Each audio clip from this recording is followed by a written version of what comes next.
Olá, Mônica, tudo bem? Todos me ouvindo? Ótimo, ótimo. Boa tarde, mais um encontro do Tiaços. Chegando perto do final do ano, mas ainda temos muitas novidades no Tiaços.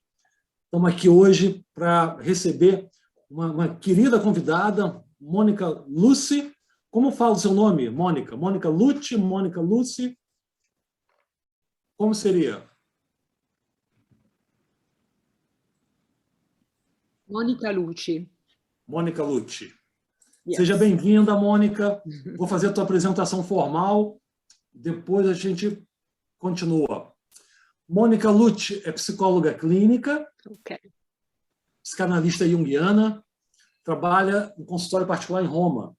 Nos últimos 20 anos, ela tem colaborado com ONGs e instituições nacionais e internacionais nas áreas de apoio psicossocial, pesquisa e psicoterapia com migrantes vulneráveis, especialmente sobreviventes de tortura, mulheres traficadas e menores não acompanhados.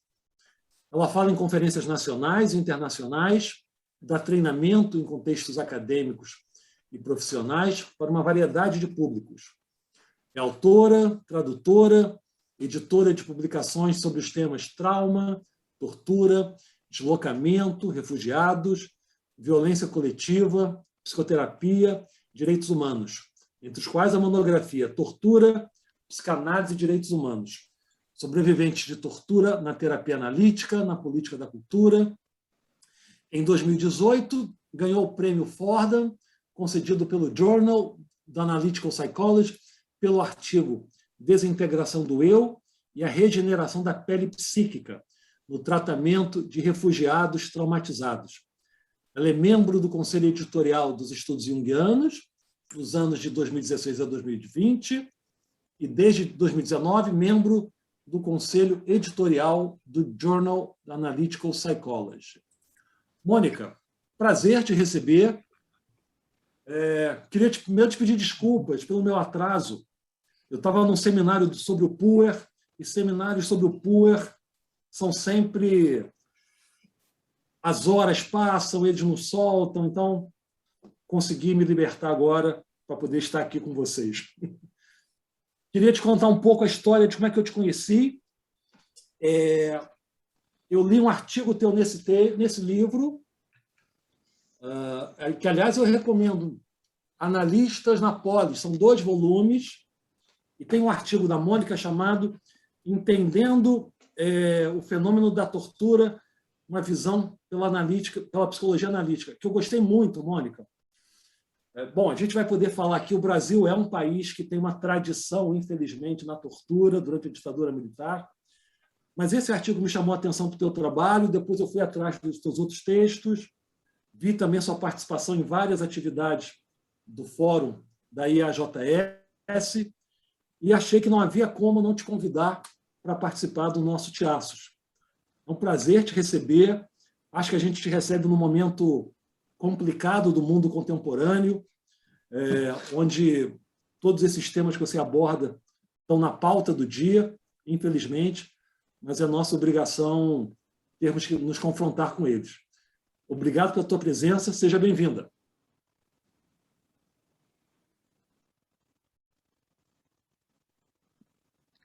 Thank you very much, Marcus, Luciana, and everybody here tonight. I'm very happy to be here. I know Theatos from our colleagues, and have to say that what I hear about Theatos is always very, very nice. And so I know Theatos as a very lively community. So I'm really, really honored and pleased to be here tonight with you. Thank you for this presentation, Marcus. Actually, torture was the main topic of my research, and that is because I started working as clinical psychologist very early, just graduated as a psychologist with torture victims in Italy among asylum seekers and refugees. So after about 4 or 5 years of working clinically with torture survivors, I decided to take a break because, of course, I was very distressed by this kind of clinical work. And I decided to research about the topic, but not on clinical issues. I had a question in mind. My question was, how is that possible, of course? How is that possible that torture become so widespread in certain historic times and in certain countries? So I did a psychosocial research at University of Essex, which resulted in my book, Torture, Psychoanalysis and Human Rights. After that, I formulated in my mind an explanation, and that helped me a lot to continue working with torture survivors. Something really necessary, I think, if you want to work for a long time with severely traumatized people. So tonight I would like to bring you a presentation that join some of my understanding of that research with my most recent understanding about clinical issues, about clinical, about psychotherapy with torture survivors, analytic therapy, I would say, because of course, during the time I've seen many patients, and with some of them, I developed a long therapeutic relationship that that gave us the possibility to go deep into their traumas and to try to work through them. The title of my presentation is The State and the Body, because I think that the state have a special relationship with people's body.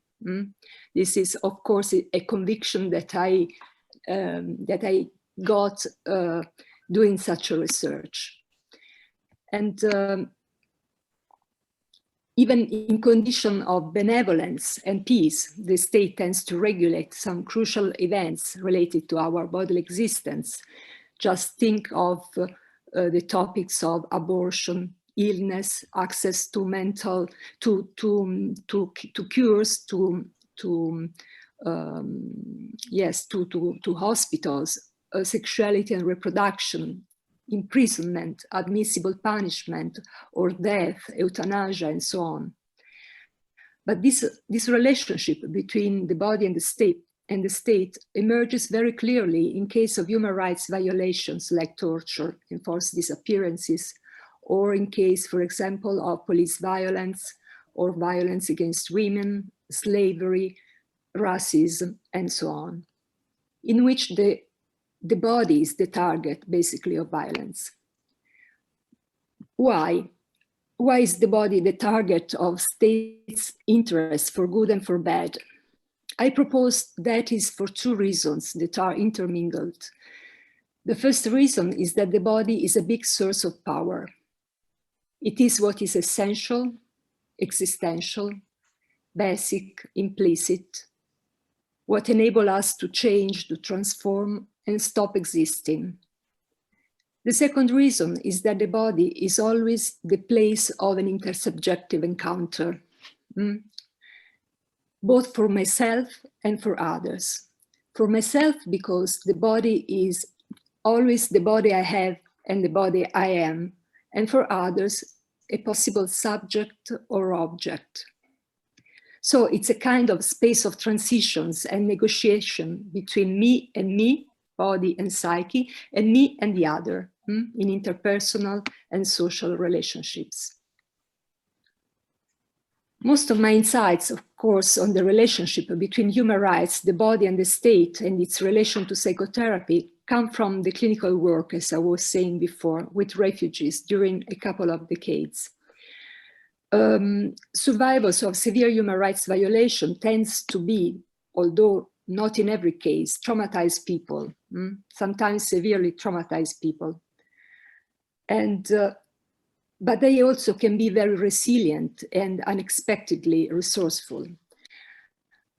So I think I have to clarify what I intend for trauma. I intend an event or a multiplicity of events that go beyond the window of tolerance of people to integrate the experience and potentially harmful for physical and mental health. However, the specificity of the traumas of survivors of human rights violation is in the fact of being mostly political in nature, not related exclusively to a personal experience. So these survivors are carriers not just of a private story, but their personal experience is imbued with a collective history.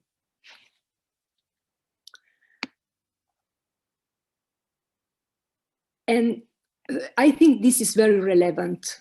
I think we cannot look at survivors of human rights violation as just traumatized people, as anyone else, because the fact that the trauma is of political nature characterizes it in a very special way, and it characterizes their post-traumatic suffering. And entails special difficulties, obstacles, meanings, and possible resources, also in psychotherapy.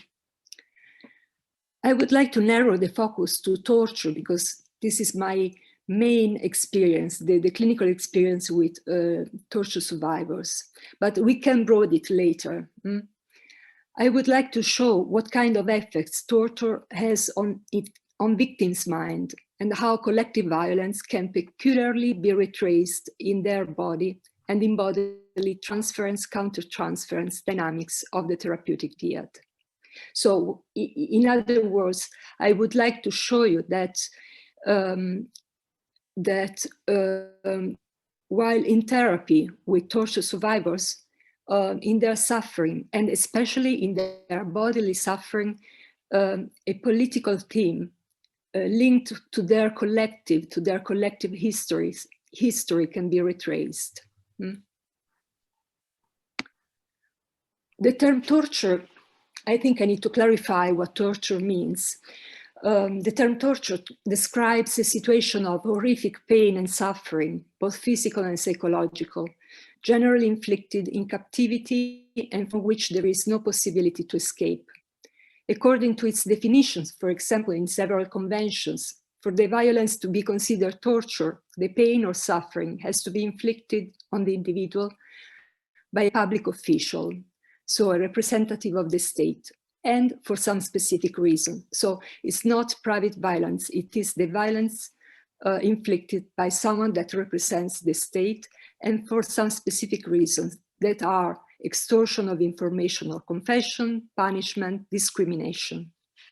This is what conventions say.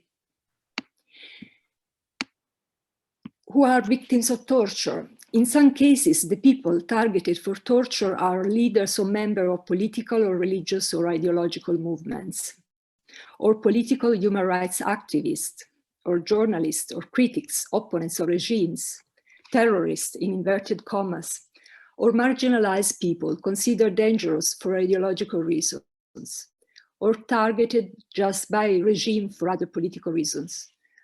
Often they are innocent civilians, and the abuse against them are meant to warn the broader community or some specific groups from defying the current political status quo. This cruel and degrading abuse of human beings has the potential for serious lifelong suffering as consequence.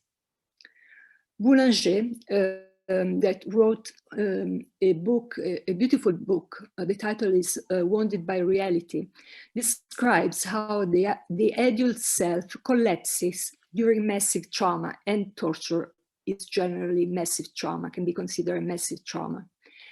As the experience of agency, of affectivity, of physical cohesiveness and continuity are challenged by disassociation. There is an explosion, in other words, of these systems. The impossibility of integration in the fabric of the mind at the moment of trauma impedes the coordination of sensory, emotional, memory, and cognitive systems. In fact, torture often tends to result in complex trauma. I think that it's helpful to go into the idea of complex trauma, because trauma is always a topic very controversial, and that raises a lot of discussions. So it's helpful to clarify what we mean. This definition includes all the traumas of interpersonal nature. This is very characterizing complex trauma. Repeated and continuous. So the trauma has to be repeated and continuous and suffered in a state of submission, coercion, or inability to escape. This is what makes torture, for example, similar to intrafamilial abuse during development, child abuse. This type of trauma, by virtue of these characteristics, is capable of inducing a profound, a specific psychodynamic and neurobiological alterations of a very different nature from those resulting from other types of trauma, particularly of a dissociative nature. No edition of DSM has outlined an adequate distinction between non-interpersonal, simple trauma and interpersonal or complex trauma, despite the introduction of PTSD with dissociation in DSM-5. The complex traumatic experience is capable, one of the effects of the most important effects that are reported about complex trauma is that the experience of trauma is capable of producing a real fracture in the system of the memory, between explicit memory linked to consciousness and to narrative functions and cognitive functions, and implicit memory, which is unaware, involuntary, unconscious, sensory, interrupting the continuity of the experience. So the memories are inscribed only as sensory somatic datum, fixed in the implicit memory. Not being fully transcribed in the autobiographical memory, traumatic experiences cannot enter into a narrative process of individual temporization and historicization, remaining not thinkable, not integrable in the fabric of mind. They can only be relived and reactivated through flashbacks, nightmares, daily headaches, and recurrent and unbearable somatic pains, with sudden states of despair, often intrusive thoughts related to trauma. Because, of course, our mind tries to integrate the experience. So post-traumatic suffering is just the sign of these attempts of our mind to integrate the traumatic experience. What is worse in complex trauma is that the prolonged contact between the victim and the perpetrator tends to establish a perverse style of relating to others based on coercion that will influence further following relationships. We might say that torture installs itself at the core of the victim's self with a powerful organizing potential. When the person cannot escape a threat for a long time, or when the threat occurs within a context on which they depend to survive, the mind puts in place more intense strategies to overcome the paradox of a pervasive state of fear. The result is a chronic traumatization that is more harmful and produces more profound disruption in the individual's identity and beliefs. The deficit of integration doesn't simply concern the memory of a single traumatic event, but the alarm responses remain active, but are located within the person's core self, which in time becomes deeply changed, often fragmented, inconsistent, pessimistic about one's life and future.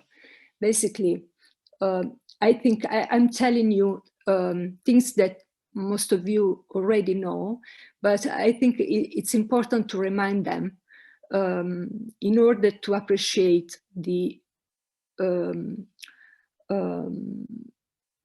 deep changes that torture survivors go through after torture.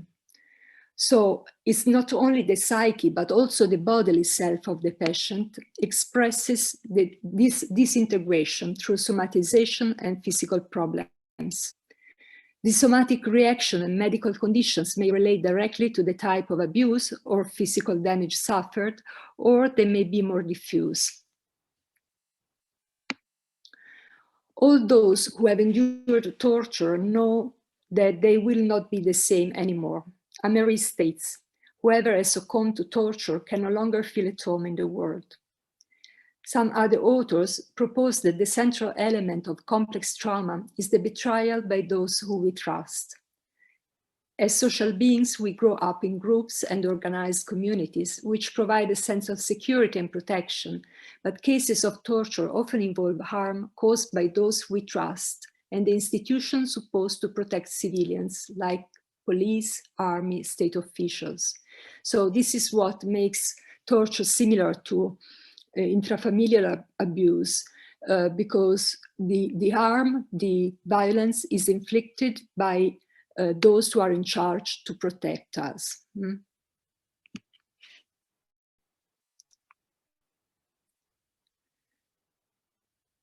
Alongside our inability to assimilate the memory of that harm, there is a breakdown in our beliefs about ourselves, others, and the world around us. Kalshed, that wrote important books about trauma, about complex trauma, thinks that faced with the threat of a total disintegration, a system of self-care emerges through very primitive defenses, archetypal defenses of self. This self-care system, he calls it self-care system, fulfills functions of self-regulation and mediation between inside and outside, which under normal conditions are mediated by the ego. This explains two observations. One is that traumatized people become self-traumatizing. Trauma doesn't cease to exist, instead becoming an internal, hostile, destructive dimension, a hypothesis very similar to Fairbairn's internal saboteur and Guntrip's anti-libidinal self. One of the most intense difficulties in the psychotherapy of these patients is that each attempt to deconstruct these mechanisms is experienced as a new traumatic and dangerous attack. The self-care system desperately tries to defend itself, since its crisis becomes a new traumatization. This last line of archetypal defenses do not require the construction of defenses in psychotherapy, but reconstruction of the self. This is a very important principle, I think, that we need to keep in mind if we meet a torture survivor or simply a patient with a complex trauma in therapy. He or she doesn't need a deconstruction of defenses, but a reconstruction of the self. Now, I would like to go into a clinical case of a woman that survived multiple events of kidnapping, torture, and rape, in order to show that the body is the place where social violent dynamics are inscribed and stored.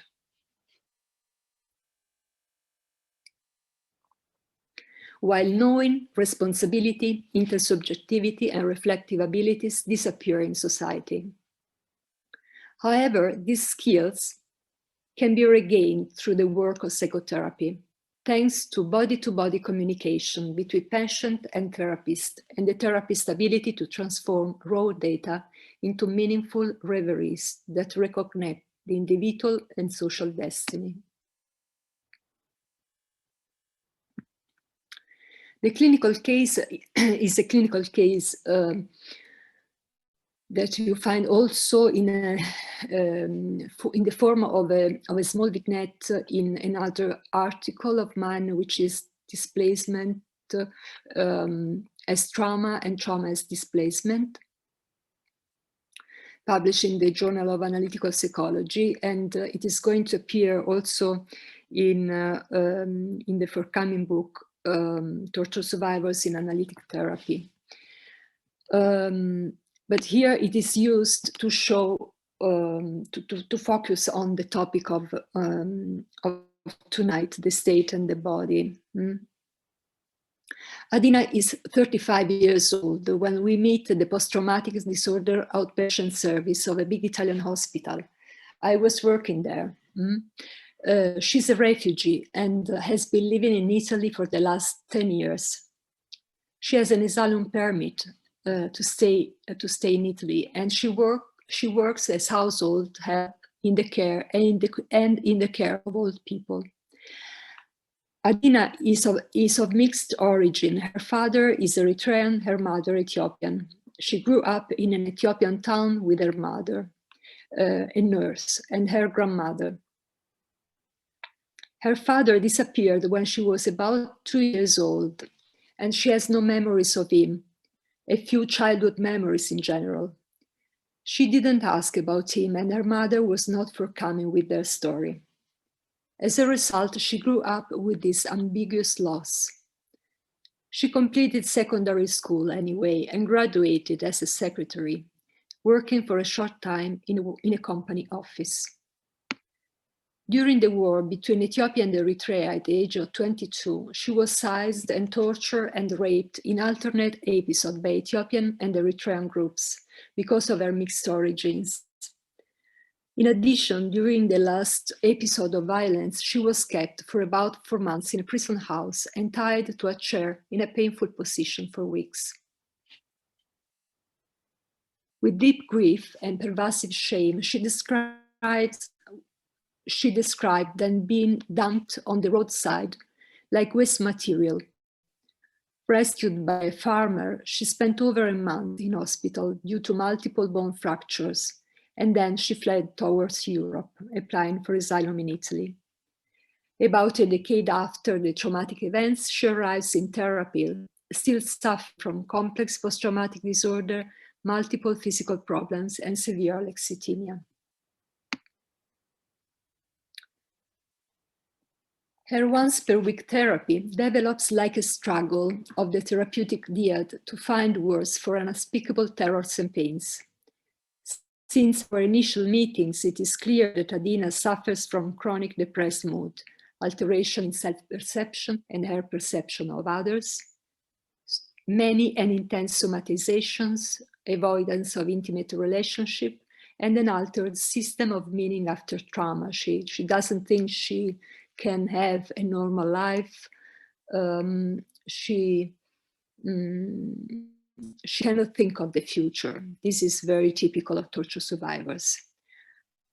After 10 years, she still suffers from nightmares referred to her trauma. Apparently attentive and sensitive to the other, she seems totally unable to talk about herself and her emotions. She also complains of a pervasive feeling of emptiness, a sense of estrangement from herself and the world, and a deep sadness in her daily life. The therapy starts with Adina prolonged silences. For months, our meetings proceed with a sense of frustrating, meaningless verbal exchanges between us. Her physical problems are reported as opposites. For example, she feels cold and hot, pain and paresthesia in the two halves of her body. During our sessions, we are immersed in this prolonged lament of physical ailments, and it is difficult for both of us to remain present. Adina spends the rest of the time spaced out, gazing at nothing. One day, 4 months after commencing therapy, Adina arrives and starts the following conversation. All stuck, referring to the traffic and the city outside the room. Even my body. The surgery too, I had. Before the session, she stopped me outside the room to tell me that the surgeon she had to meet to discuss her spine operation had suffered the loss of a family member and was not at work. She takes off her coat. It is cold outside, as if to justify her seemingly excessive layers of clothing.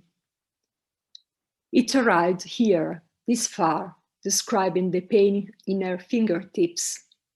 I have a hard time remaining still.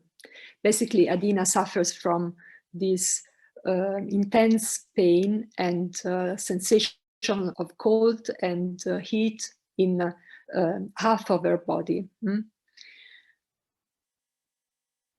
I say, you can move. She stands up and starts walking. How do you feel? I'm down. Down like? There is nothing inside me, empty. I don't know what my brain is thinking. How do they say? My language is dead body. Corpse, I say in a whisper. She cries silently. Why only one part feels hot, like burning? Why? Since when? I ask. This week. Maybe it's moving. She means death is moving, is conquering my body. Does it communicate something? Try to pay attention to that hot body part. What comes to your mind?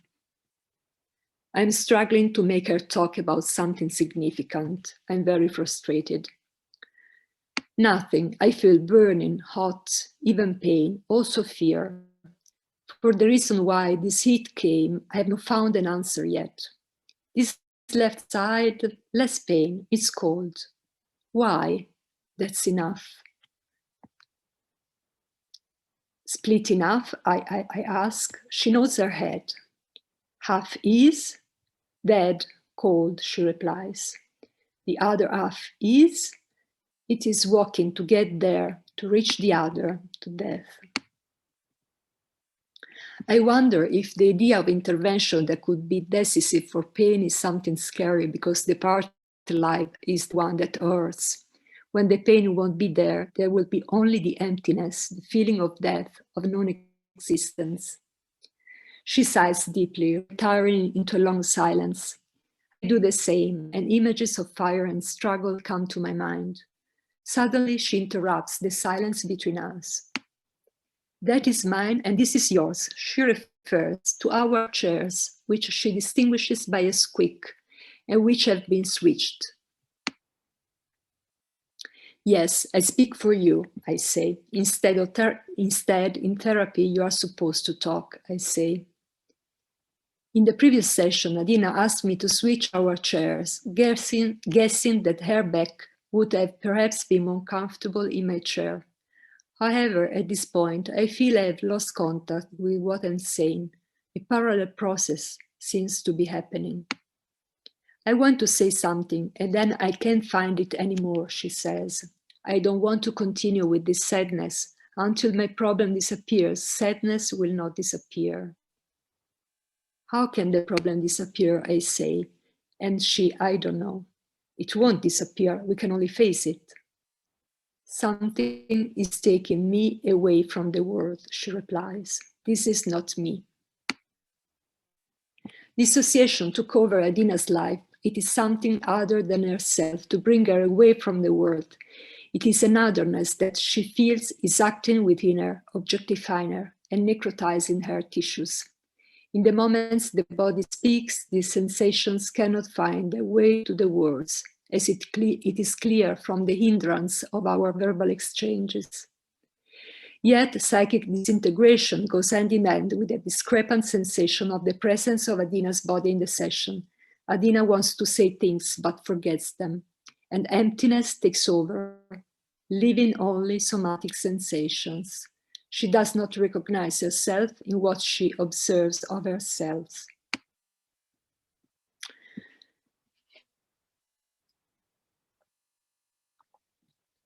Despite the ego being intact in complex trauma, the person experiences a deep sense of alienation from themselves and their body. The ego, or the thinking self, is uprooted from its ground, the body. Neuroscience increasingly suggests that our sense of inhabiting a body doesn't come from our cognition or emotional experience, but from visceral sensations and sensory motor perceptions. Concepts elaborated in neuroscientific works, for example, Punk's concept of the core self, or Damasio's proto-self, or Shor's implicit self, refer to a network of largely subcortical structures responsible for primal affective experiences and their concomitant motor response organization. This means that the self is rooted in our body and connected to brain structure that come before, phylogenetically and ontogenetically, those responsible for emotion and cognition. To say it in Jung's terms, mind-body dualism is due to the limits of human intellect, forcing us to dichotomize reality in order to know it. But psyche and matter are two different aspects of one and the same thing. However, trauma interrupts this continuity, and traumatized people have difficulty perceiving what is going on in their body, which is why they don't have the right, for example, emotional responses to frustration, or they tend to react to stress with dissociation, anxiety, or excessive anger. The failure of this contact with one's body contributes to the lack of self-protective ability and also to the high rate of reactivation. It is also the reason of the difficulty in experiencing pleasure and in making sense of things. So it is as if we are uprooted in that case, losing contact with the ground, with the body, with very, very basic level of our being.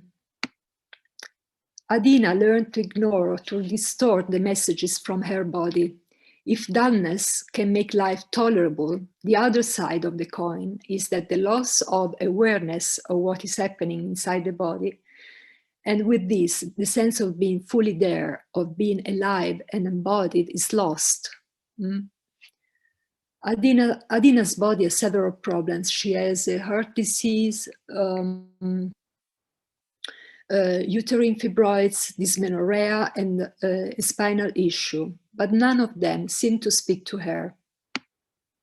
Alexithymia is a Greek term indicating the inability to identify and describe emotions experienced by oneself or others. And many traumatized persons cannot describe how they feel simply because they fail to identify the meaning of their physical sensations. Actually, Adina is always smiling, apparently warm, welcoming, gentle, available to others. But beyond this false self, there is a true self comprising a numbing grief with an impossibility to be in contact, to be truly in contact with herself and with others. My intuition as a therapist was struck by the fact that Adina's entire life is split in half. Here I have the crucial intuition of this clinical case, that Adina's life is split in half. Her personal and family life, as well as political and national identification, are divided along the break between Ethiopia and Eritrea. 2 decades of political conflict between the 2 countries corresponded to a personal fracture in Adina's personal life story. Between mother and father, remember that the mother is Ethiopian and the father is Eritrean. Between perpetrators and victims with alternating roles. Adina was tortured for her mixed origin, for whom she is. Her body, her most private space, is split in 2 by a broken family story coinciding with the broken political and social history of the 2 countries. Slowly, through many sessions, I realized that my fantasies and body sensations and Adina's mental and physical states work as 2 opposites, 2 halves never tuned, like in the switching of the chairs. When Adina seems to feel well and enjoy the present situation in therapy, I record disturbing images of war and rape and feel an internal burning in various parts of my body. When she complains about her body, I feel cold, not engaged. So we are never attuned. Any effort to create contact between these two halves is unsuccessful until I realize we are working like the two halves of her body. So this was the insight. We are living something about her life experience in a mimetic way, from the early stages of frozen experiences of rejection and abandonment to the most recent traumatic experiences that led her to flee the country. Split parents, split attachments, split body, split identity. The official war between Ethiopia and Eritrea lasted only 2 years, but the border conflict actually went on for 2 decades and was recently reignited. So Adina's identity is split in two for an original war and a continuous conflict that went on covertly between her mother and father. Abandonment by her father was only falsely forgotten. Such a split seemed to have worked into her life like a blueprint for the following traumatic experiences.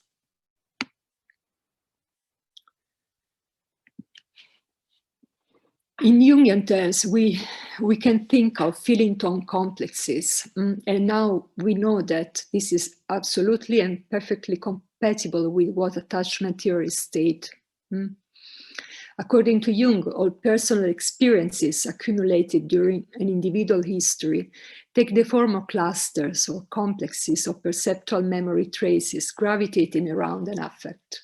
It is the concept of feeling tone complexes which he considered the psychological structures that gather together different mental contents and representations on the base of a common affective state, which defines its core meaning and organize following experiences, perceptions, and affects around a central theme.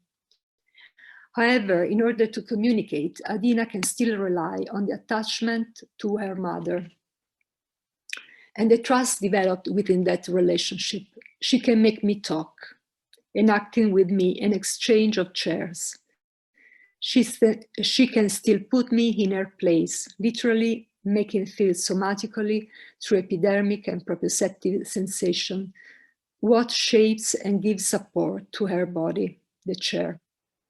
She tries to feel if she's comfortable in my place, and she uses many other ways to make me feel how she feels, but always in this split manner. At a certain point of Adina's therapy, I notice an opposite and apparently contradictory counter-transferential sensation. It is the pleasure of re-experiencing unity with the other. So after a long time of this split dynamics, the enactment of this splitting, I notice a turn of atmosphere. I have this sensation of pleasure, of re-experiencing unity with the other, of confusing boundaries, allowing saturated moments of sensory meaning. During our sessions, I experience a pleasant sensation of wrapping, like a warm embrace, despite silence and words running dry. She also seems to enjoy this feeling of being enveloped by the somatosensory aspects in the space of the session. The warmth of the room that allows her to undress and get rid of multiple layers of clothes, the light that enters from the window, the muffled background sounds of the outside, our coexistence in a room which is a bit like an embrace. Adina is overweight. My fantasy is that a fatter body is a way for Adina to feel enveloped by a reassuring container, soft and holding, to preserve herself from traumatic experiences of rape and torture.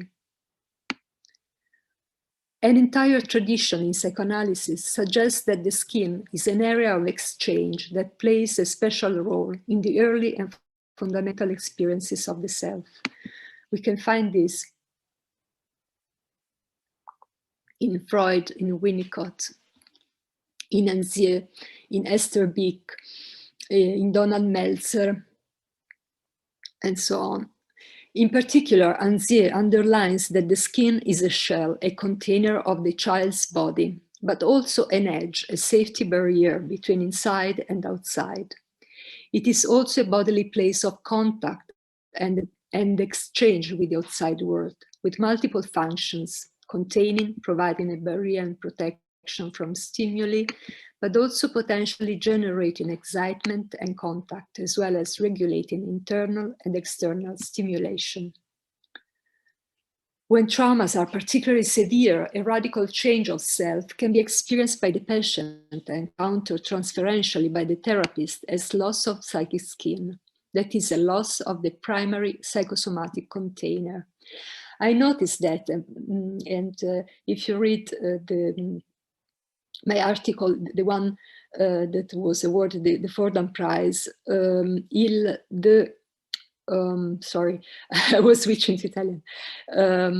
The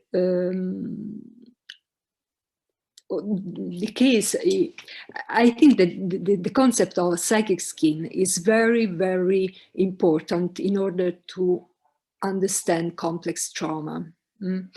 And I noticed, I realized while doing therapy with torture survivors that a lot of fantasies and a lot of enactments and a lot of reverie were focused on the idea of borders, on the idea of bodily borders, of bodily boundaries.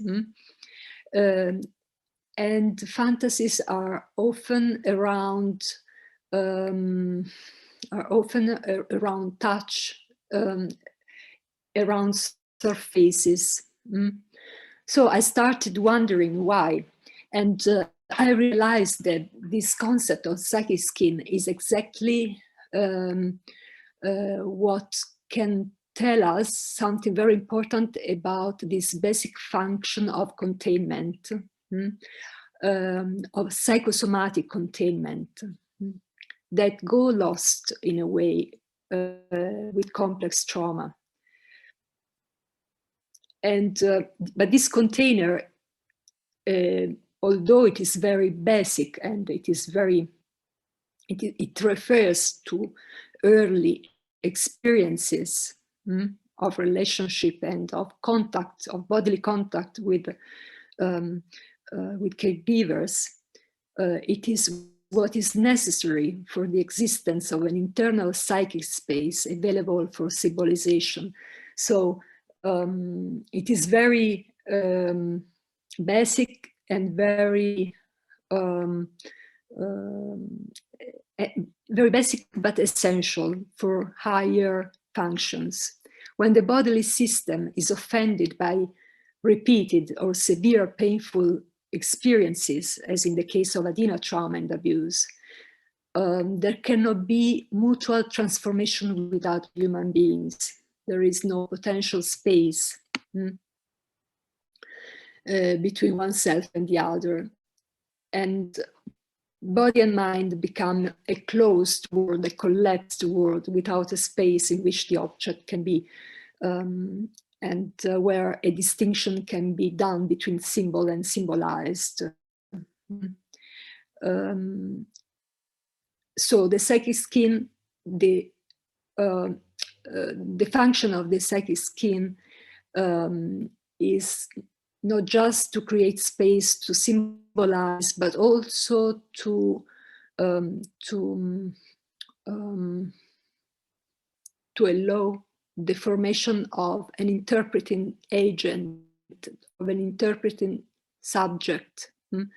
It allows the person to become a subject, and it gives the possibility to enter in contact with the other. Going back to Adina, in my countertransference to Adina, I was taken by an alternating sensation of cold or heat covering my body, and a motor sensation of swinging, like on my chair or something passing between us. So at a certain point in my countertransference, I I felt these fantasies about motor sensation of swinging, something that was passing between the two of us, or something just alternating. And in my reveries, a piece of poetry hit my fantasy, the powerful lines in T.S. Eliot's Burnt Norton. That you know, at the still point of the turning world, neither flesh nor fleshness, neither from nor towards. At the still point, there is the dance. At the still point, there the dance is, but neither arrest nor movement, and do not call it fixity, where past and future are gathered, neither movement from nor towards, neither ascent nor decline.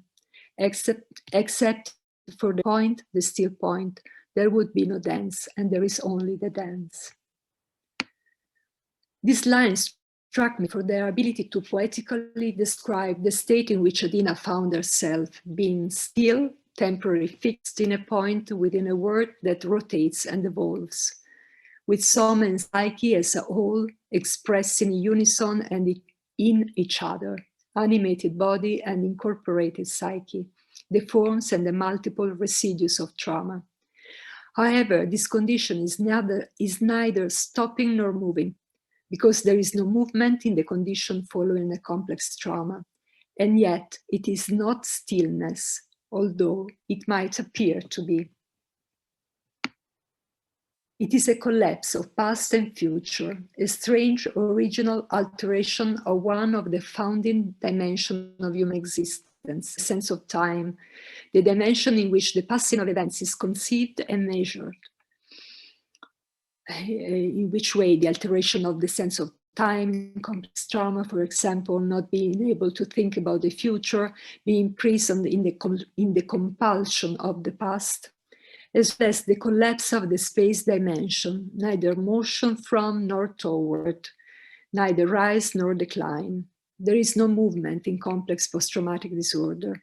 One doesn't come from one point, nor does move toward another. The dance of the person is into a point, just as the dance of the therapist and patient is obliged to repeat those steps. After my insight, not interpreted, about the dance, Adina restarts her narrative from a painful point of her story that includes a more complex representation of the other. She remembers that after weeks of terror and abuse and physical punishments and humiliation, she was dumped on the side of a road, and that she pretended to be dead in order to survive. But then she slipped into a state of absence, of which she remembers nothing, except finding herself in a hospital bed, after, she will later learn, having been saved by a passing peasant. An image of rescue breaks through the therapy. So in a way, she discovers that the other is not only the abuser, the violator, but also the compassionate savior. And opposites can potentially restart relating to and playing with each other. Adina commenced physiotherapy for her spinal problems at that point with good results, and recounted their new way of taking care of people at work with greater understanding of their needs. Relationships start improving significantly, and then she will slowly improve in the following years of therapy. I would like to try to reconnect at this point the discourse to a higher level, to a social level. These excerpts from a clinical case support my thesis that torture bodies are the sites of knowledge for torture societies. That is, the places into which unprocessed social contents are stored and questioned through torture by the large national group, following social dynamics in which reflective abilities have been lost. In the case of Adina, she was the target of torture as punishment for her being someone with a mixed origin, an unbearable mixture in the middle of a fratricidal, national and separatist war someone that represented an idea of coexistence between the two groups, between Eritrean and Ethiopian. In many other cases of survivors of human rights violation, a collective theme could be clearly detected from their somatic suffering. From my previous research on social and psychopolitical dynamics of torture, it emerged that the disappearance of knowledge from torture societies is the actual pivotal point to every kind of social actor involved: perpetrators, bystanders, and victims.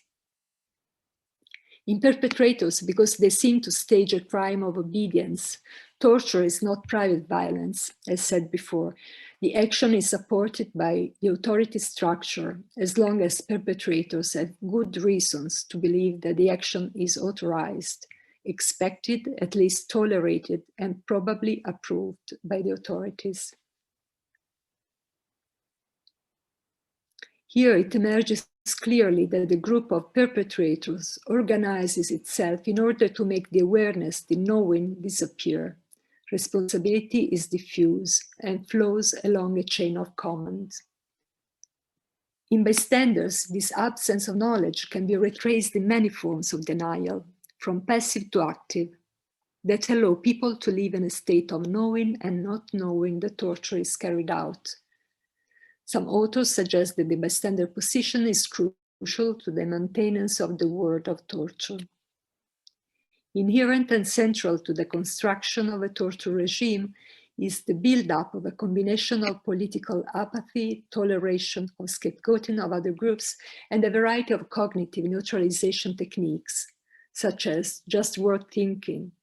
For example, the victim must have done something to deserve it. Or denial, this cannot happen to me. Or repression, ignorance is bliss, silence is health. Paradoxically, there is silence about what happened in victims of torture as well. Their silence comes from the deep transformation their self went through because of the extremely traumatic experience of torture. The difficulty victims of torture have to share their experience with the rest of humanity is expressed in many forms.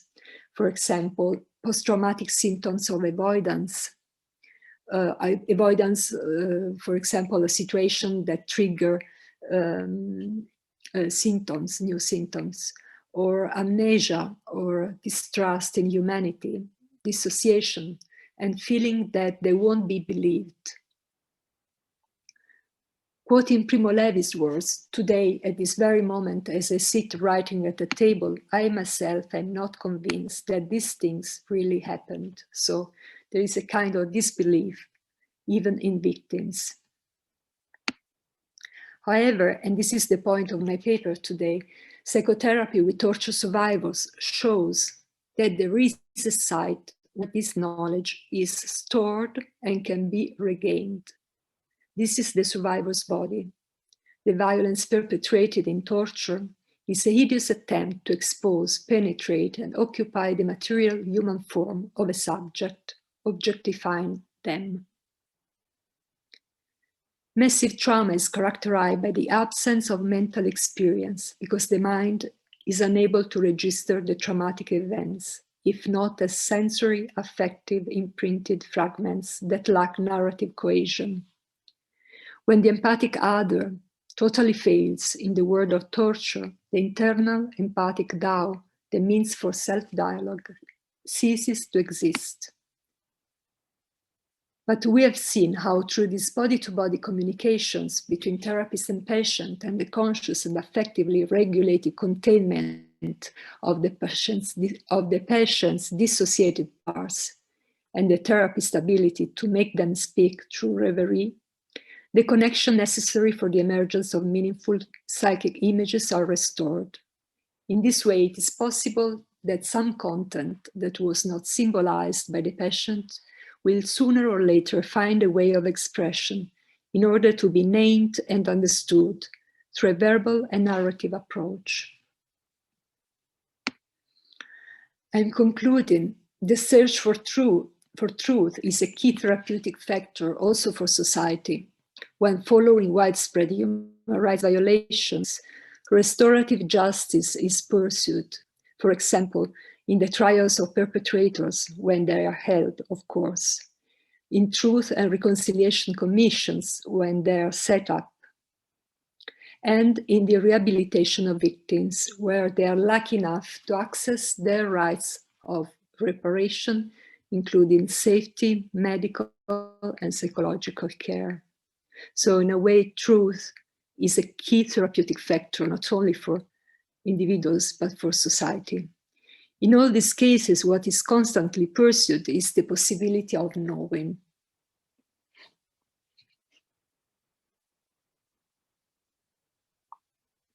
And the victim's truth is certainly spoken by their bodies, which appear to be carriers not only of an individual and personal truth, but of a collective knowledge. The role of the therapist as witness serves not only to guarantee a therapeutic function and a reparative process, but also to guard the epistemic and moral truth about the trauma that the person suffered. About, for example, what happened, that it did actually happen, about who is the perpetrator and who is the victim, who is to be protected and who prosecuted. This ethical function, which must be carried out for some time in a vicarious manner for the patient, should gradually nourish the patient's sense of autonomy and integrity. And very importantly, individual reparation goes hand in hand with social recognition of the harm that has been inflicted, emphasizing the importance of witnessing the truth. In ultimate analysis, a question of restoring the possibility of knowing and mutuality in society. I stop here. I hope the work wasn't too hard for Isa.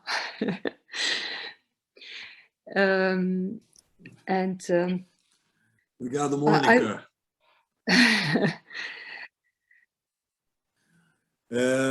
Bom. Very well, very well. É um trabalho bastante denso, né, Mônica? De difícil elaboração e que toca em questões muito caras a cada um de nós e mesmo a nós brasileiros, enfim, temos toda uma história, um histórico triste e trágico nesse tema. A gente vai abrir para as perguntas, sempre seguindo aquele protocolo do teatro, coloquem o nome no chat e eu chamo. Mônica, vou te fazer duas perguntas. Estou pensando em voz alta contigo, seja paciente comigo. Isa, você também, tá? Me acompanha. Queria fazer uma pergunta mais clínica. Se a gente pensar que o trauma é o fracasso da simbolização, a impossibilidade de simbolizar, eu perguntaria o seguinte: existe algo que pode ser interpretável na experiência de um sujeito que foi torturado? Quer dizer, a noção de interpretação é uma ferramenta clínica utilizável, valiosa, para se usar na clínica de sujeitos com uma experiência de tortura? Essa é uma primeira questão. Quer responder essa e depois a gente passa para outra? As you prefer. As you prefer. Tá, então prefiro que você responda essa, depois eu faço a outra. Yes, okay. Well, I think that interpretation needs to be used very, very carefully because at the beginning, and in my experience at least, at the beginning and for a long time, there is no possibility for the person to make use of interpretations. Meaning that I go back to what Kalshet said. the self-care system takes the control of the self, because to avoid the abyss, to avoid the final destruction of the old system. And that means that the person not only cannot use the interpretation, but often the interpretation becomes a new traumatization. So the type of interventions that, in my view, have to be prevalent are mirroring, attunement, in affective terms, being at the side in different ways, being at the side of the patient, because the archetypal defenses don't have to be dismantled. They this would be re-traumatizing for the person. The self needs to be reconstructed. And this means that the affective, the intervention has to, the clinical interventions have to be those that consolidate the self, that give the person a sense of affective cohesion, internal cohesion. Interpretations are really rarely, in my view, are really rarely helpful. And actually, in the exchange I recounted about Adina, I was very young professionally, and I now recognize that I did a mistake there. When I say maybe you are scared by the spine operation, because if then the body doesn't hurt anymore, what the rest is just the void, the absence, the sense of death. I wouldn't do the same now. I don't know if I've answered your question, Marcus. Eu vou avançar um pouco, Mônica. Então a gente poderia pensar que a interpretação ela sai de cena, e o que deve ser privilegiado é a construção de um campo transferencial. Você falou o tempo todo de transferência, um campo transferencial onde essas partes dissociadas circulem naquele campo de modo especular, empático, afetivo, apostando que isso pode promover uma reconstrução da pele psíquica e do próprio self. O campo transferencial como uma sustentação para essa reconstrução. Absolutely, yes. Absolutely right. And the weird thing is that there is always a sensation of frustration by the therapist. Even experienced therapists, I think, experience this this frustration and the sense of powerlessness in front of a patient who seems to be unable to share anything significant. And it is really difficult to bear that 50 minutes, often completely silent, and when you have to struggle just with your fantasies or with your temptations, or to say something to make him or her to speak, and but then at a certain point you realize that those were precious moments when your mind was working together with the patient's mind. Although in a very frustrating or painful way. I mean, I suffered a lot at the beginning to bear those long silent sessions. Actually, I think you grasped very well the sense that I wanted to convey about the reconstruction of the psychic skin. Because it is as if the couple, the therapeutic couple, should create an environment in which all the processes that are necessary for the reconstruction of the patient's self needs to be set up. And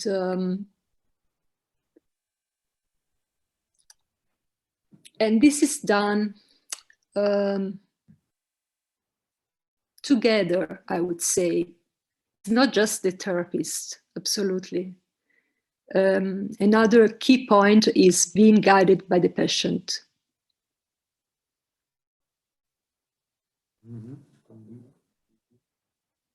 Yeah, I would say so.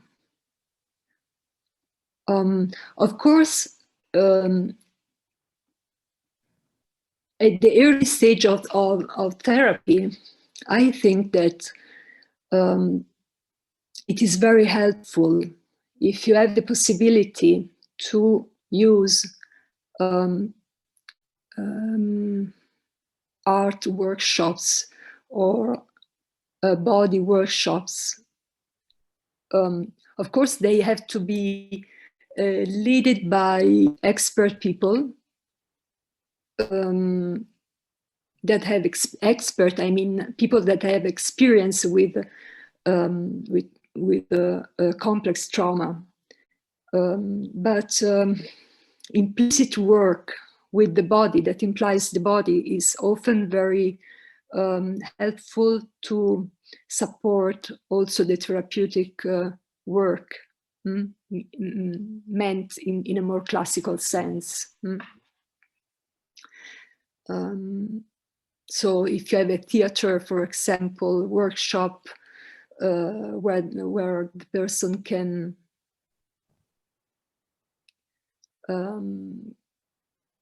express itself, or just help creating, for example, the stage, creating the objects of a scene. Often it is something that is, in my experience, is very, very helpful.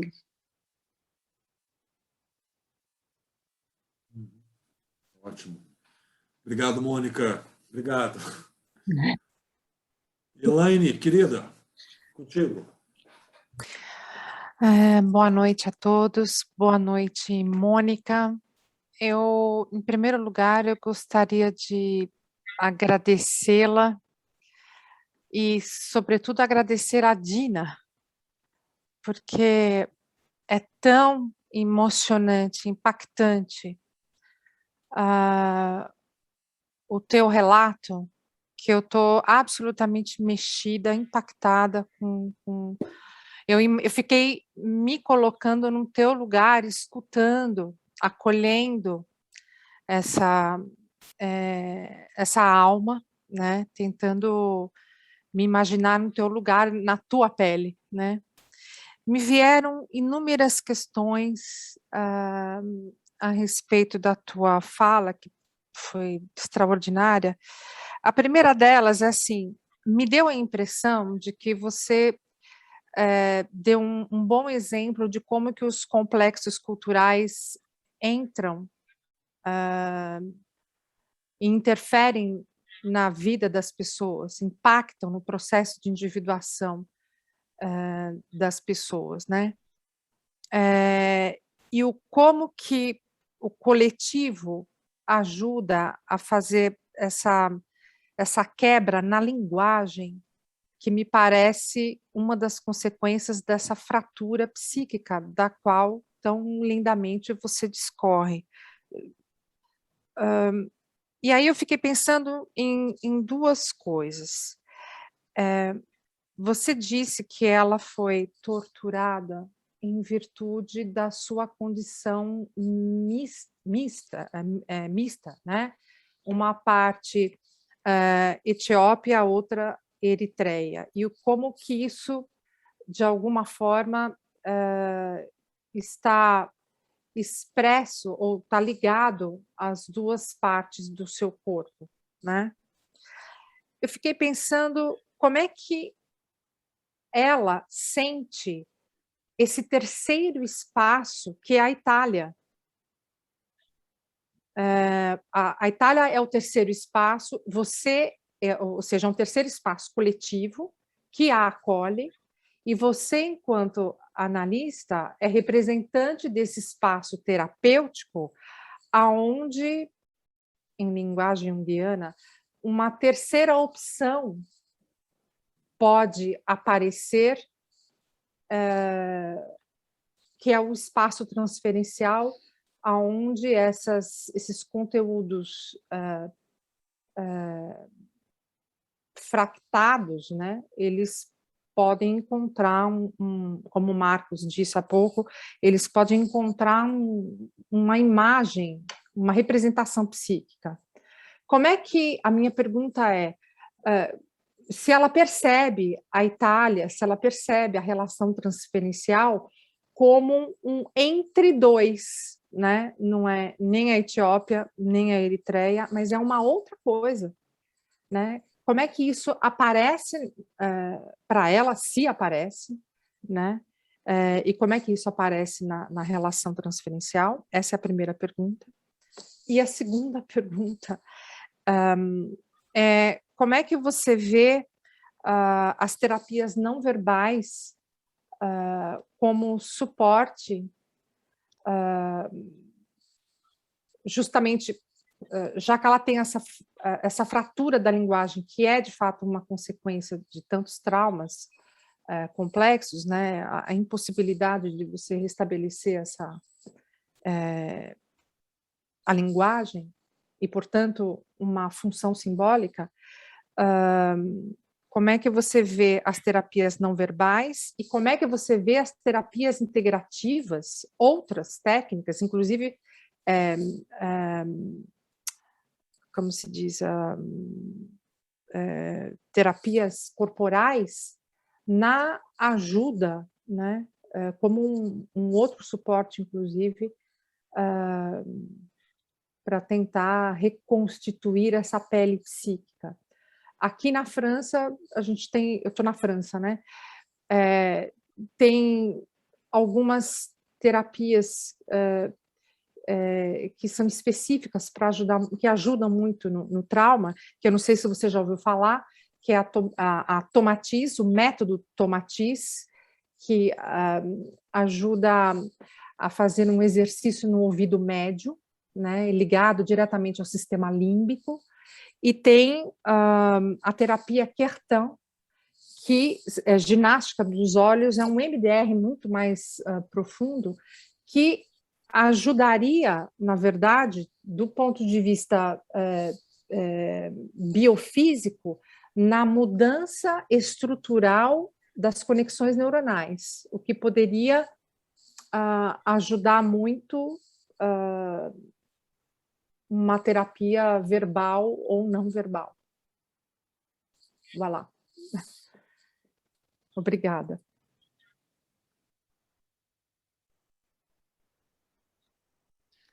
Okay, I hope I am able to respond to you, Hélène. About the first question,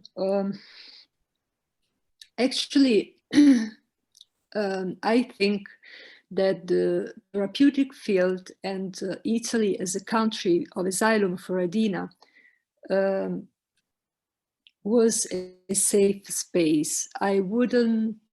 I'm not able to say if that became a third in terms of identity, language, or when we met, we spoke Italian because she was in Italy for the last 10 years, so she was able to speak Italian.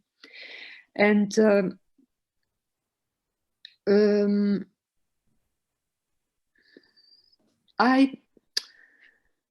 about the third is a complicated it's a complicated topic, but I think that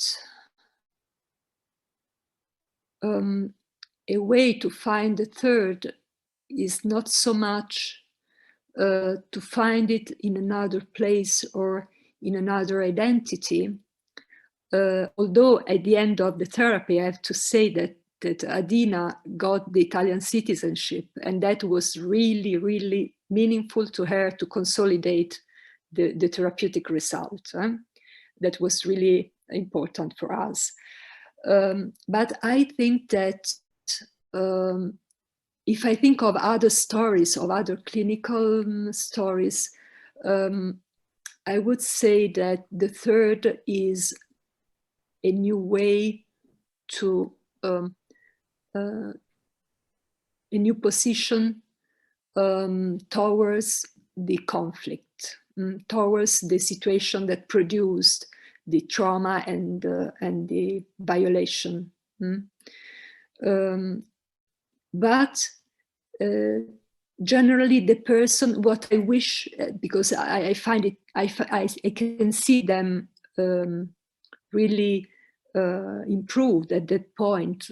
I mean, the best result, I would say, is when the person arrives at a point where he or she can relate to the issue that produced all the sequence of events that that brought him or her at that point in a new way, but in a meaningful way. I mean, when the person can find a new dimension for himself or herself, from which he can think and act and have an impact also to important also national issues, I would say, or when he or she becomes able to work with people from their country that experience the same things, or for example, I mean, the third, I think the third cannot be reduced to a simple solution. It is something different for each person. Each person has to find their own original solution to the conflict. In the case of Adina, I have to say that actually the Italian citizenship gave her a push in her life, and I think also in her psychic life. So I would leave this not saturated. I would leave this topic not saturated because it's very it's very complicated. About nonverbal therapies, well, I have direct experience just of art workshops and you know, where they don't talk of themselves, but they do things together and create something new together. And maybe sometimes they talk about that experience with me in the clinic, but it's implicit work, actually. It's not verbal work, and that is helpful. I don't know if that works alone. Actually, I don't know. About MDR, I have no direct experience, although I'm ER practitioner in theory. I mean that I did the training, but I had never had the guts to use it with with torture survivors, and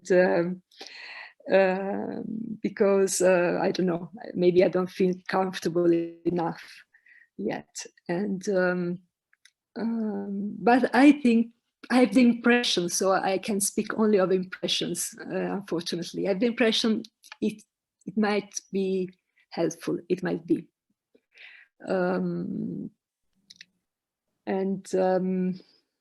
Yeah, maybe it is not very satisfactory, but these are my my answers. I don't know if you Não, eu agradeço a tua resposta honesta. Muito obrigada.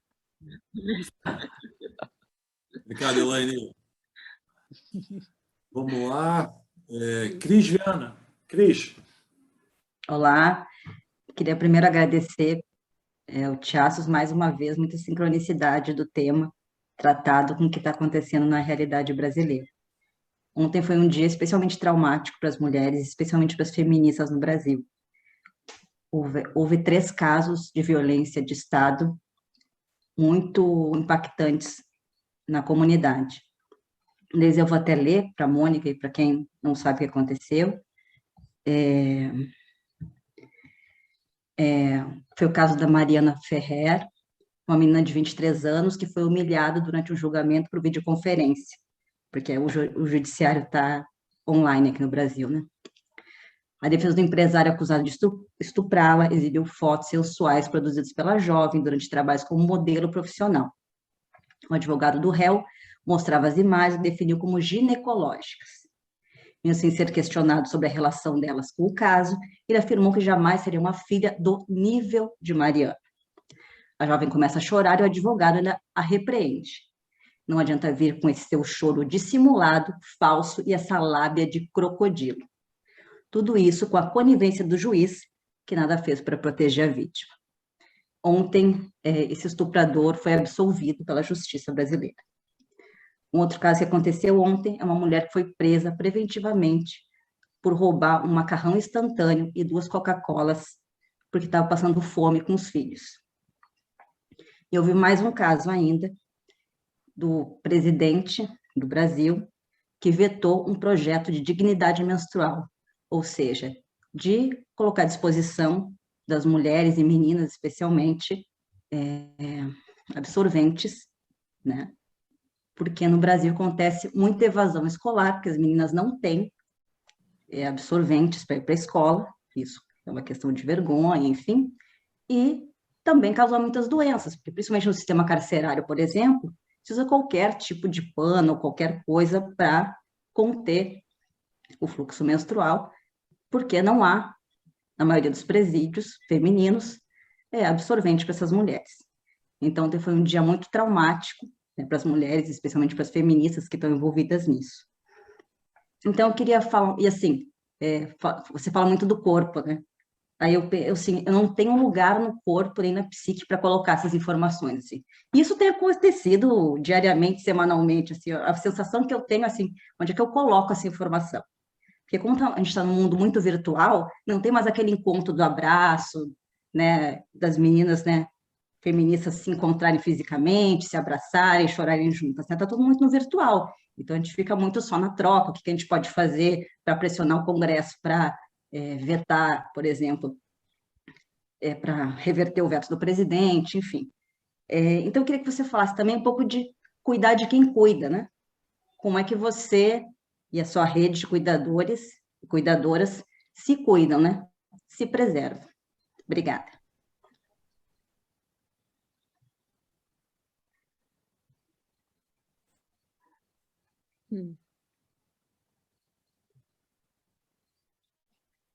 So what we do with this information, with this news? I got it right? Yeah.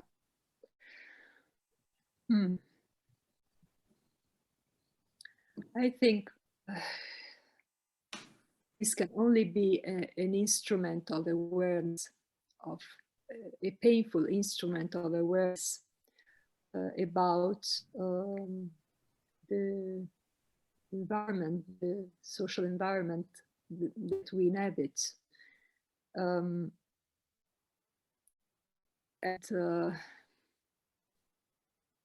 of course, it's something very painful to digest. And the situation of women is critical in many, many countries.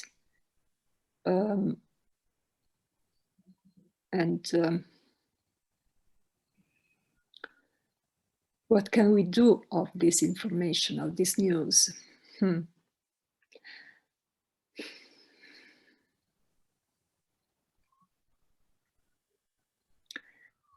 I think just listen to them as much as possible. Much as possible, meaning until the point of our limit.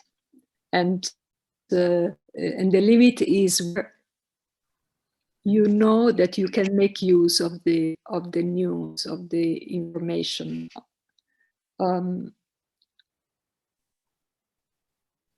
It's very difficult to stay aware during our daily life, of course, of what is happening around us.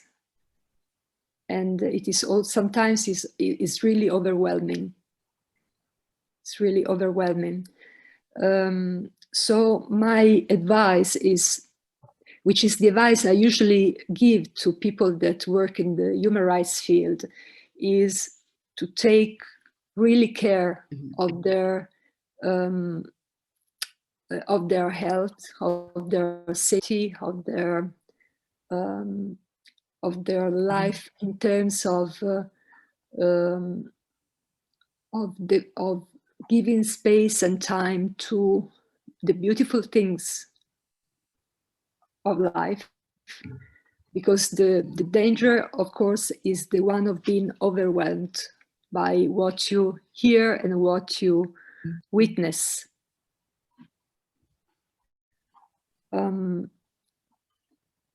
So, for example, for people working in this field, what I say is, do not do that as your only commitment, your only work. Give it a special place, but it shouldn't be the only thing you do. Otherwise, after a while, you will be burned out and with no possibility of regenerating yourself, of taking the energy somewhere, from somewhere. And so my advice here is similar. Listen to this kind of news as much as you can use them. I mean, in a quantity that you can bear and that you can make use of it. A constructive use, I mean.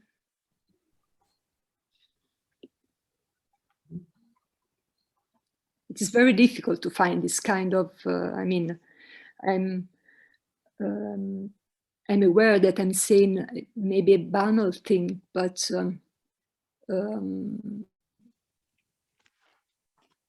you know, when in a country, in a society, the violence becomes very widespread. This is the result of an excessive quantity of unbearable conditions, and so if we can, we should avoid this in our daily life. I mean, if we want to stay and to live in a creative and productive way. I realize that sometimes in the political world this is impossible or very difficult to make it real. I mean, but I would like a feedback from Chris, Diana.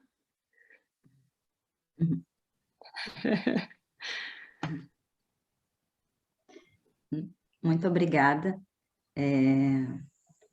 Nós temos sido bombardeadas todos os dias, né? Não só as mulheres, né? Teve esse caso agora do Afeganistão, das pessoas que se jogaram, quer dizer, se jogaram não, pegaram um avião do lado de fora, né? E aí a única saída que eu encontrei naquele momento foi escrever sobre isso, né? E talvez, né, metaforizar sobre isso enquanto a gente ainda pode, talvez seja uma boa saída para, não, como você falou, né, continuar cultivando um cotidiano alegre, continuar, né, com as nossas famílias, com nossos amigos, né, cultivar bons ambientes de trabalho. Eu acho que é por aí mesmo, e é uma pena que nesse momento tudo esteja tão virtual, né? Porque realmente o corpo é uma coisa muito importante os afetos, né, corporais são muito importantes também para a gente tentar integrar, né, esse sofrimento, né, da melhor maneira possível. Muito obrigada, Mônica. Thank you. Obrigado, Cris. Obrigado, Cris. Vamos lá, Luciana Ximenes, Lu. Mônica, como eu tinha te dito antes, eu estava super ansiosa para te conhecer e eu fiquei profundamente impactada com tudo que você trouxe. Nenhuma decepção, muito pelo contrário, superou minhas expectativas de ouvir falar. Eu vou ainda um pouco na linha do que a Cris estava trazendo sobre as mulheres e trazendo um pouco para a minha clínica, né? Eu fiquei pensando se a gente poderia utilizar isso tudo que você falou sobre o tratamento com sobreviventes de tortura com as mulheres que a gente atende, né? Muitas mulheres. Bom, primeiro que as mulheres têm um histórico no patriarcado de tortura corporal mesmo, né? Então, eu acho que a gente carrega essa ancestralidade no nosso corpo, eu acho que é inevitável a gente falar disso. Mas tem muitas mulheres que sofrem alguns tipos de tortura mesmo, em relacionamentos abusivos. Eu pensei nisso porque você usou algumas expressões com relação à Dina, que foi assim, sensação de alienação de si mesmo e do corpo, uma sensação de não habitar o próprio corpo. E eu me lembrei imediatamente de uma paciente minha que se descreveu desta forma. E ela não foi vítima de tortura, mas foi vítima de um relacionamento abusivo. Eu queria saber a sua opinião sobre isso, se a gente podia colocar as coisas de um jeito um pouco parecido.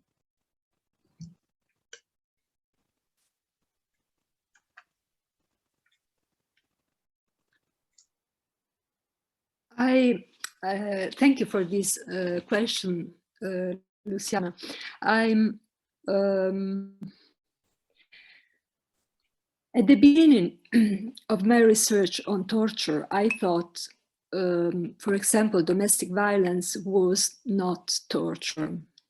Because if you read the Convention Against Torture, they say very specifically the elements that constitute an event of violence as torture. And they say torture is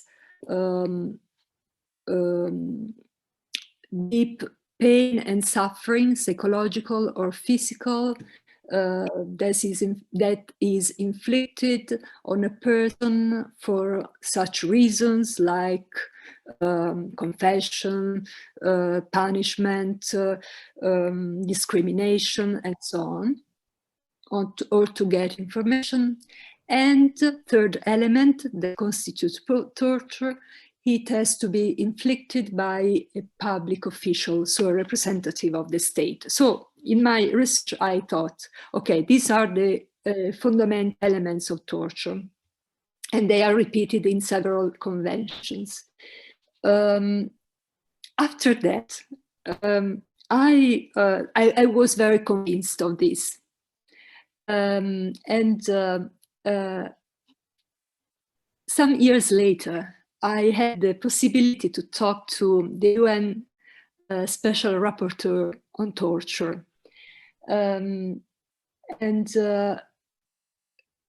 He told me, and we engaged in this discussion, about the question you did. So, can domestic violence or violence in a relationship can be considered torture? And in that discussion, of course, we were talking from a legal perspective, not from a psychological perspective. Later, I will go to the psychological. I was very surprised that he supported strongly the fact that domestic violence is torture, especially when it is very widespread. Because the state, if it is widespread, it means that the state hasn't put up the legal instruments to protect women, basically. And that is very unusual for a UN special rapporteur, for a legal person, this kind of position. And for sure, it is from a psychological perspective that they are very similar situations. They are very similar situations because actually, I mean, it is not the state, but if you are living immersed in a patriarchal and legitimized patriarchal culture, actually the violence within a relationship can be considered at least a cultural violence. And it is so widespread and diffuse that is even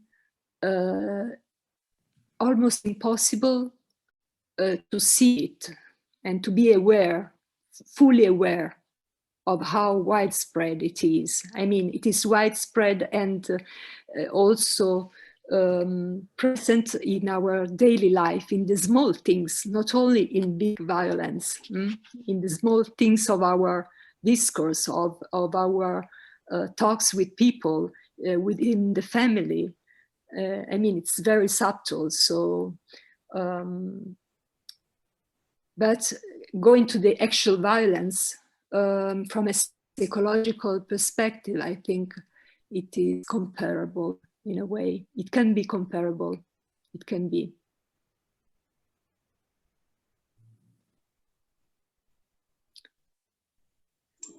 Obrigada, Mônica. Obrigado, Lu. Martinha, querida Martinha Chagas, por favor. Oi. Primeiro, assim, muito obrigada pela palestra, Mônica. Realmente foi um tema, assim, acho que muito original, né? Muito pesado, mas muito original, e eu acho muito importante, né, para a nossa prática. E eu fiquei pensando, porque eu atendi uma pessoa durante poucos meses que ela sofreu um abuso sexual. Era uma menina que sofreu abuso dos 3 anos até os 13, por um tio, né? Um abuso que os pais sabiam, eram coniventes. E ela me procurou e eu estava pensando na questão da contra-transferência, né? E ela falava muito baixinho, eu quase não escutava, por mais que eu ficasse mais perto dela mesmo, sentava até no seu próprio sofá, que ela não conseguia falar alto. E eu fiquei muito, assim, a minha contra-transferência, né, por muitas vezes eu fiquei pensando se eu estava também abusando, porque havia uma coisa muito, muito difícil dela falar, ela queria falar, Eu não propunha para ela falar, estava apenas assim tentando escutá-la, mas assim, isso ficou por algum tempo e eu me sentia na contra-transferência assim, com aquele perigo. Será que eu sou também uma abusadora porque eu estou me aproximando e eu estou quase que convidando a falar de algo tão difícil, né? Quais são esses limites, né, que a gente atravessa? E passou um tempo e eu fiquei aqui assim sempre escutando a ela, os silêncios para ela, né? Você falou o silêncio importante, os silêncios para ela eram assim terríveis porque ela se obrigava a falar, né? E até que eu comecei a conversar se ela estava querendo, ou estava disposta, ou estava conseguindo estar ali na terapia, porque a terapia me parecia um momento de muita tensão, ela suava muito, né? E aí eu fiquei pensando, né? Quer dizer, nessa coisa tão delicada. Então, e ela acabou saindo. Depois, a gente ficou uns 6 meses e ela não conseguiu ficar. Ela falou que não ia mais ficar e saiu, ia fazer uma tentativa de uma terapia comportamental, né? E eu nunca mais a vi. Então, eu fiquei sempre com essa impressão, né, assim, qual é o nosso papel, né, se a gente não começa a fazer esse papel, sei lá, desse abusador, desse que quer algo do cliente, né? Queria que você falasse só um pouquinho disso.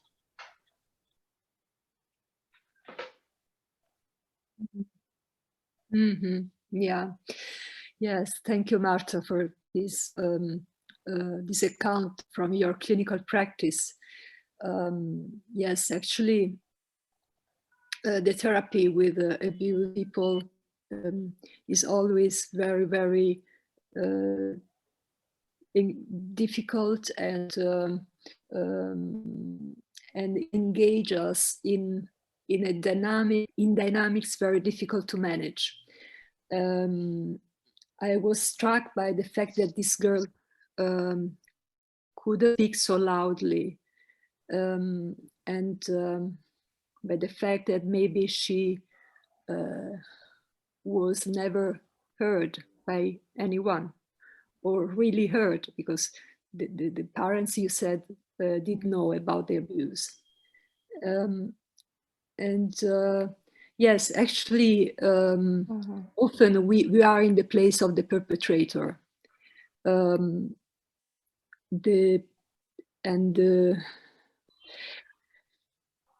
What I can say is that these kind of therapies need a very sensitive attunement to the timing of the client or of the patient, and an attunement to what he or she, or often she, is in a position of bearing. Because actually, as I was trying to show with my clinical cases, silence is often a defense, a protection for the person. But generally silence is not empty, or if it is empty, anyway, it is an instrument, to a counter-transferential instrument. I mean, if you feel empty as your patient is feeling, probably. But if you can stay with the silence and with that emptiness, sometimes in your mind something helpful will come. And one needs to trust this kind of dynamics of reverie functions. One needs to be very, to trust herself very much in order to continue and thinking that what you are doing is not useless. it is also true that these kind of therapies are often very dynamic in terms of enactment. So it is possible that this person will come back. It's not maybe it's not a final living. And if I think of similar cases I have in my practice, often they try to cut the therapy, because at a certain point they, well, especially if they are close to some kind of awareness, they don't want it. They try to cut. Maybe they say it at the end of the session, you know, doctor, I think that maybe would like to suspend the therapy at the beginning, at the end of the session. And then, of course, you have to take time. But it is often, it often happens that you are in the position of the perpetrator. You are right. But this is very important. It's a very important therapeutic instrument. I mean, probably the difficult part is to bear the frustration. And to trust that what you are doing is helpful. Because also being in the position of the perpetrator make you realize what she experienced, and that you are enacting something in the therapy. So the point is going back to a possibility of thinking about what is going on, like in all enactments.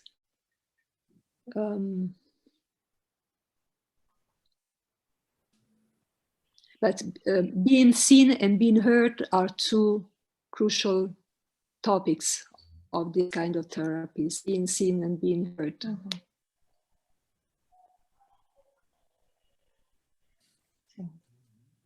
Yeah. Obrigada. Obrigado, Martinha.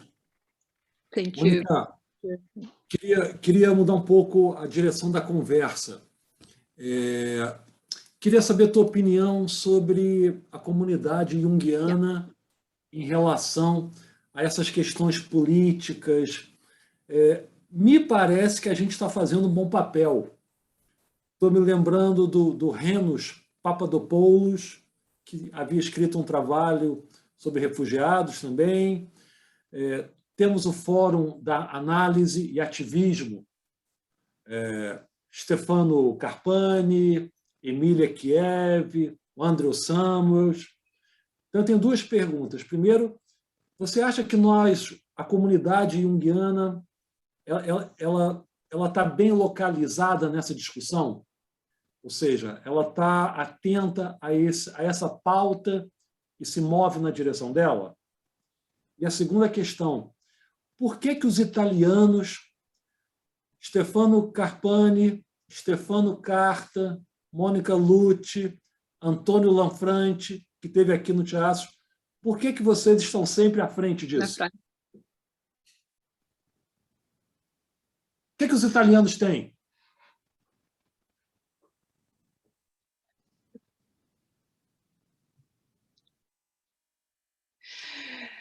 Okay. Two very difficult questions, Marcus. Well, about the first one, I think that the political issues and in the Jungian world have found a place. I mean, my feeling is more and more that not only in analysis and activism, only in theaters, there is a growing awareness of the fact our psychic life is not just intrapsychic, but it's also interpersonal and social. And you can perceive it reading the titles of conferences that are given all around, Jungian conferences that are given all around the world and organized all around the world. And I have the feeling that, for example, the International Association of Analytical Psychology is also recognizing this more and more. There is a sensitivity that is growing about the psychic life of our social world. And this is, you can perceive this from many signs. The last one is the announcement of the aid given to Afghan people, Afghan women, I think, that were moved from Afghanistan to US. And there is a mental health network that is forming in these days, and IAAP has given an announcement of this, urging people to join and connect. IAP supported the services for the aid in the coronavirus crisis in Italy, in France, in China. So, I mean, I think that there is much interest, much more interest than in the past, and also much more awareness in the Jungian world in general. So in a way, it is a kind of frontier for the future, probably. Why Italians? I have no answer for this question. Maybe because we are always in trouble for political reasons, except now that we have found the savior of the country. But generally, we are navigating very, very perilous waters. So probably this is causing a lot of suffering. But I don't know why the Jungian world, for example, or mostly the Jungian world, but it's not just the Jungian world now that I think, because there is a growing interest also in the Freudian psychoanalysis in Italy for the political issues. For example, we made some public statements in the newspapers when our Minister of Interiors a couple of years ago gave very controversial declarations about refugees and the politics of closure of our harbors. So Jungians and Freudians wrote in a parallel way to different letters to the President of the Italian Republic. So, I mean, it's unusual. So it's not just the Jungian world, I think. And also in the IARPP, there is now a collective or a network that deals with political issues. So I think it's the psychoanalytic world is more and more interested to the social issues and to, but I mean, I think in a way it's natural. I think it's natural because how can we think of our mental health if we don't care about the place where we inhabit, the social environment in which we grow, in which we live, in which we interact and relate to others. I mean, it's a natural development, I think, of psychoanalysis in general.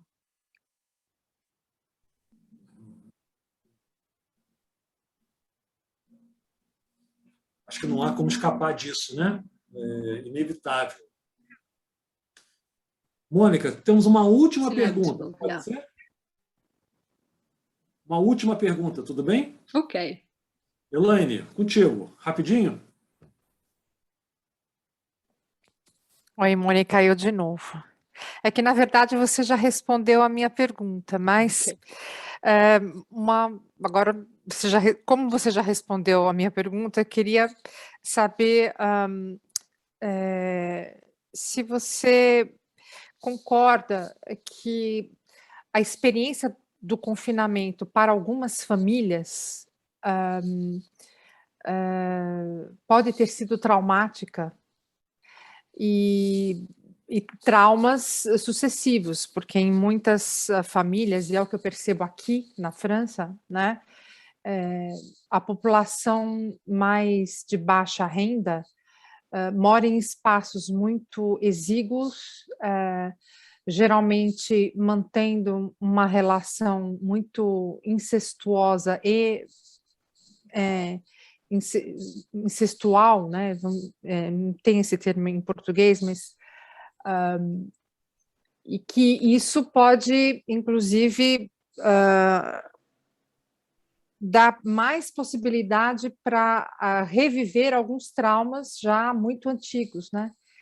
Como é que você vê essa experiência do confinamento para algumas famílias, para alguns indivíduos, né?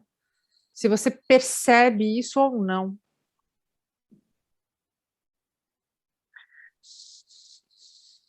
Yes, thank you for this question, Hélène. I think that we are not aware yet of the enormous impact that the pandemic and its consequences had on our, and is having on our mental health. For a huge variety of reasons, for confinement, for the change in the style of life, for the distance from people, from the changes during our routine, but also just for the changes in the way we occupy our spaces. I mean, during the day, and the use that we make of space. I think we haven't realized yet how big was the impact of this experience. I have a kind of, what's the term in English? Okay, I will skip the term.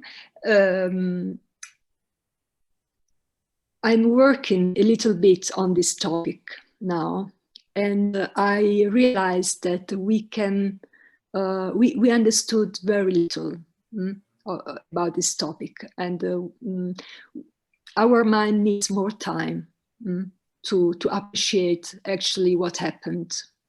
Really, we cannot grasp the depth of the changes. Yeah, we are in a superficial level at the moment. We can say something, but it is very superficial about the changes. I think unless the vaccine will not help us to regain our spaces and our usual way to live, I think that, which is not likely in a way, I think we need more time to appreciate the dimension of the impact. But surely, if the question is, was it traumatic? It was for everybody in different measures, in different situations. It was traumatic for everybody, I think, because trauma is feeling overwhelmed by a threat, and that was a very great threat. The threat to our life. I mean, it was life or death. So I think trauma will be the topic of the next years, to reflect about social trauma as a consequence of the pandemic. I think it's going to change many things at different levels, not only at individual or family levels, but also at social levels.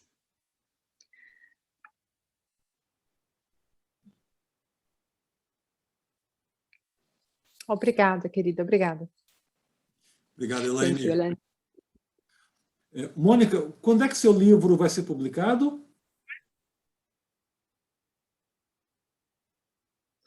Are you meaning torture survivors in analytic therapy, right? Yeah.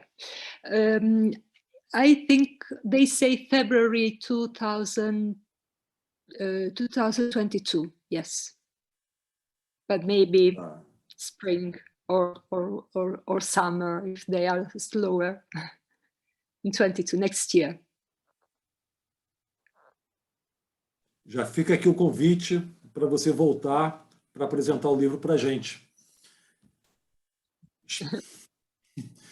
Mônica.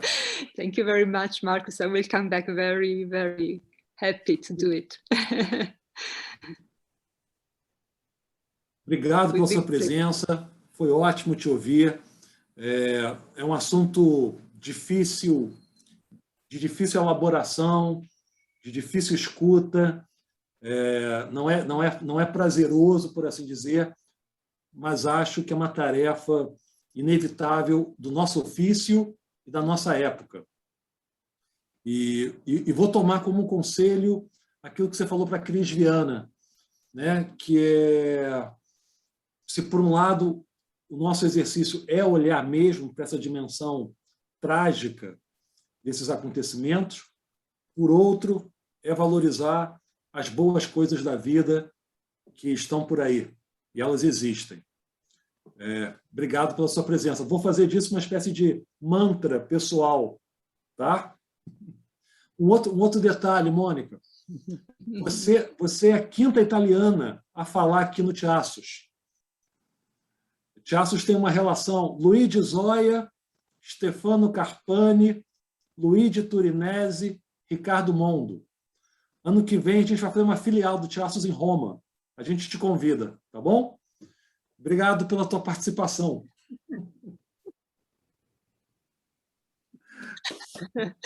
I really wish this. Thank you very much. Thank you for this beautiful living environment and very lively. Thank you. Pessoal, obrigado pela presença. Um prazer receber a Mônica. Nos vemos no dia 22, né, Luciana? 22, com George Hogginson, falando sobre Schreber e Jung. Tá bom? Bom fim de semana. Mônica, bom fim de semana. Até a próxima. Obrigado pela sua presença. Grazie mille, Mônica. Thank you. See you.